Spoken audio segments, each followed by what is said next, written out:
What's going on, boys and girls? Welcome back to another video. All right, guys. So Echocalypse is getting a lot of flack about being really pay to win. So the question is this game pay to win? You guys can see him on my free-to-play account, only account I actually have, and then you guys have seen my friend Terrorizer's account. So this has now taken me roughly about, if I go to Goddess area, 7 days to do, right? We're now at the 7th day. You guys can see Fenrir is having a the free weapon coming up for Fenriru. We got a couple more tokens. Is this game free to play though versus pay to win? So let me be honest with you guys. This game is completely and immensely pay to win. It really is. There is really no ifs or buts about it. And the way you can really tell this is just from ranking perspectives, right? If you look at like the top player on your server versus where you're at, it's like night and day difference if there's whales. Like, look, again, using my friend as an example, right? Being a whale on the server he's at, which is Memphis, he's got 2 million power now, a little over 2 million power in 2 days from spending. So sky's the limit when it comes down to spending in this game. And really, the pay to win aspect of it affects a few things. Like, look here, shout out to Cardboard, who's in the Eden server, as well as Tiny and a lot of other folks. He's got 6.6 million, right? So, and if you look at personal file, like he's got pretty much everything you'd want in units, in neoliths, etc. And this again is 7 days in, and he's absolutely destroying it. So again, shout out to you, Cardboard. You're incredible at this. You're doing crazy good work here. And he's got the same team pretty much that Terrorizer had that I set up for him. So here's the thing, and this is the way I see it. And I made a video about this, right, when I said talked about sex and gachas and how it exploits men to spend. That's one part of this, yes. The second part of it is just people like to spend money on gachas. And if you are new to the gacha scene, it can blow your mind the amount of money spent on some of these games. Now, I'll be honest with you guys, like my buddy Terrorizer spent a little bit over 2K. He told me straight up, he's like, I spent that to him is nothing, right? He's rich, he makes good money, he doesn't really care about that kind of thing. But for those people who think that's a ludicrous amount, you're right. You're absolutely right. It's crazy. So, is this game pay to win? 1,000%. How does that affect you as a person? And while I'm talking here, guys, we're going to do a quick draw. I have one more to get my pity, so we're going to go ahead and do this while I'm talking. How does that affect you as a player? How does the pay to win aspect affect the player, and where does it really dominate in this game? So, and I'm going to be real with you guys, right? Yes, let's go, man. I needed that second copy. So my second copy of Aiken. Okay. So let's go through the modes that it actually will affect. And remember, some of this it will affect, but it could also affect you in a positive manner. So let's talk about the positive manner stuff. Syndicates. If you are in a good syndicate with many whales, you are going to prosper as a free-to-play player. You need to carry your weight, obviously, do all of your tasks, get away with doing all of the required things, and sometimes spend a couple of crystals here and there to kind of keep up for some of the tributes and everything. But that's one section where you will absolutely benefit from your whale buddies being on there with you. But that's usually where there's probably one more place that it actually benefits you. And that's going to be inside the Desperate Operations section, right? There's going to be a point where you're going to get like to these sections here. And quite honestly, a whale will carry you. It's just how it's going to happen. Like, look at this. Look at these powers, right? And I mean, if you look at Cardboard, for example, he's already here.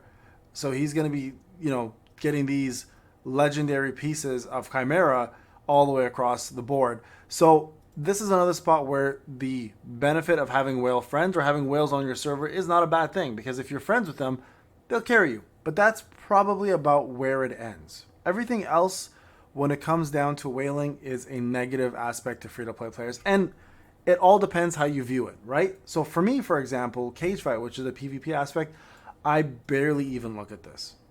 And that's a fact, right? And I mean, like, if you look at the powers here, they're roughly about the same as mine. Does it bother me that I'm not first place? No, absolutely not. I've never played a game that's a gacha game where you're free to play and you are expecting to be first place in PvP, unless you're on a dead server and you've outplayed the whales in regards to them all quitting and you've just caught up over time because of power creep.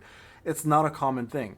So this doesn't bother me, and I've said this to a few folks. I think it's all a mental thing, right? Like, some people really care about being first place, and some people are like, you know what, I'm fine with just getting, 200, 300. And I think that's a very important thing to remember, is that when you're playing a pay-to-win game, PvP is what people play to win.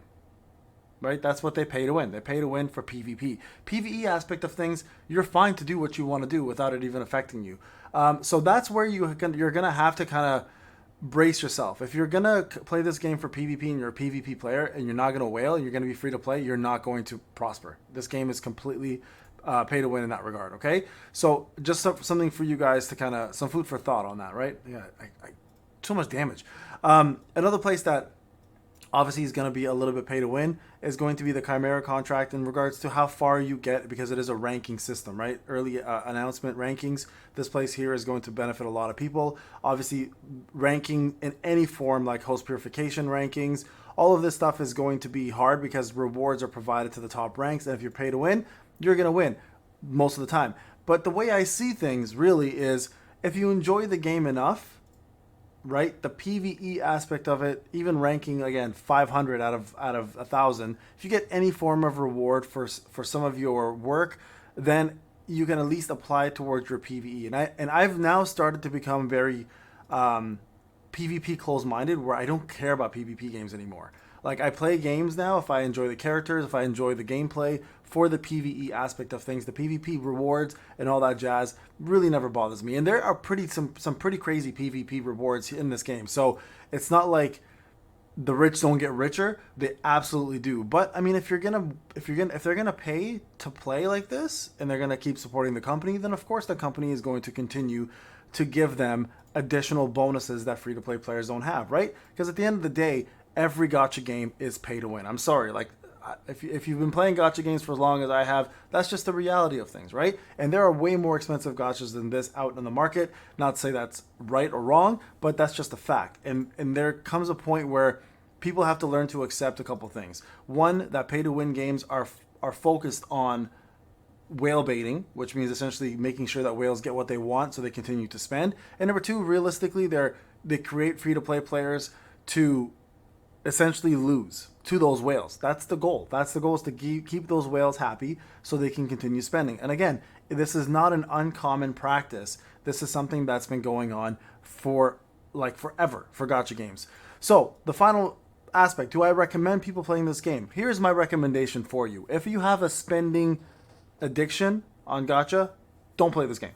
It's a fact. I mean, you're going to spend too much money because the power number increase goes up so fast, so high, that it becomes an addiction for many people and they can't stop themselves from spending that amount of money. So that's my suggestion number one. Suggestion number two, if you can control yourself from spending and you just want to enjoy the artwork, the PvE aspect of it, I think it's a great game. I think you should absolutely jump on and try this out. Download it on BlueStacks. I have a link on my description, and get yourself working. Also, another recommendation, get yourself into a good syndicate and you'll prosper a little bit more as a free-to-play player versus a syndicate that won't accept free-to-play players, and then you're going to be just kind of sitting behind and doing nothing. Also, another PvP mode that was unlocked is this Shiny Ceremony. You guys can see here, you'll do matches, and then, of course, you'll match up with people that are way higher than you, and it's usually simply a loss or a win if you get lucky, right? Depending on how you set up. But most of the time, if you're fighting against pay-to-win players, you're not going to win. Doesn't matter how good your setup is. Doesn't matter how smart you are at team building. Most of the time, you're going to get dominated, right? And you guys can see, again, Cardboard, shout out to you. He's already up here. And you guys can see I have no rank at all currently, because like I'm surrounded by absolute monsters here when it comes down to whales. Like everyone 3 million, 2 million, 3 million, 2 million, etc. Right? So like I'm really not going to stand a chance here, but it doesn't bother me because look at this. Top 100 is 2 million. You know that's a spender. You got to accept that, right? So here's the thing. People get a lot of good rewards here. Like, look at this. SSR, Chimera, 400 tickets, Starlight tickets to spend. Splendor ranking, Supreme. You get yourself, like, look at this. A badge. EXP, more Chimera, like 2,500. So yeah, this game is absolutely meant to be a pay-to-win game. But again, if you enjoy PvE, you're in the right place. If you don't like it and you're all about PvP, avoid this game. If you're a addictive spender, avoid this game. And that's just the honest truth behind it. All right, guys, Payne. Hope you enjoyed the video. I'll talk to you guys in the next one.